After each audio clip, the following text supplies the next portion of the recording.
అరే మామ, నీకు విషయం తెలుసా? మన ప్రిన్సిపాల్ కూతురు సుభద్ర ఉంది కదా, ఆమెను ఎవరో నలుగురు రేప్ చేశారంటరా. అవునా? నీకెలా తెలుసురా? మా ఇంట్లో వాళ్ళు మాట్లాడుకుంటుంటే విన్నారా. అరే అవునరా, నేను కూడా విన్నాను. ఇక ఆమె జీవితం నిజంగానే నాశనం అయిపోయినట్టేనా?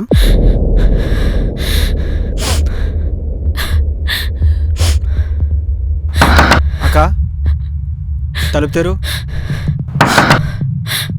నిన్ను ప్రశ్నించడానికి రాలేదక్క, నీతో నిలబడ్డానికి వచ్చాను. నేను బయటికి రాలేను కృష్ణ.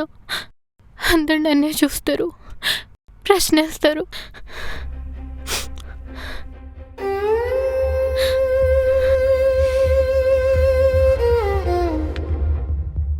నిన్ను ప్రశ్నించే అవసరం ఎవరికి లేదక్క.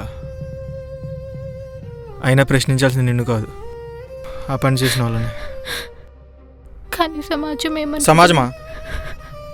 మన బాధను పంచుకొని సమాజానికి మన జీవితంపై తీర్పు చెప్పే హక్కు ఎవరిచ్చారక్క? నేరం చేసినాడు బయట తలెత్తుని తిరుగుతున్నాడు. నీ ప్రమేయం లేకుండా జరిగిన తప్పుకి నువ్వు మౌనంగా ఉండడం ఏంటి? నాకు భయంగా ఉంది కృష్ణ. భయం ఉండడం బలహీనత కాదక్క, భయం ఉన్న ముందడుగు వేయడమే ధైర్యం. అయినా భద్రకాళి రూపమైన ఆడవాళ్ళు మీరేంటక్క భయపడేది?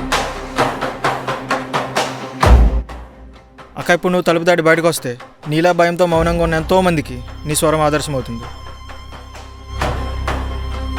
ఆడదంటే బలహీనత కాదక్క, ఆడదంటే ఒక ప్రాణాన్ని ప్రపంచానికి పరిచయం చేసే శక్తి, కుటుంబం కూలిపోతే నిలబెట్టే బలం. అలాంటి నిన్ను అవమానించిన వాళ్ళు అక్క సిగ్గుపడాలి, నువ్వు కాదు.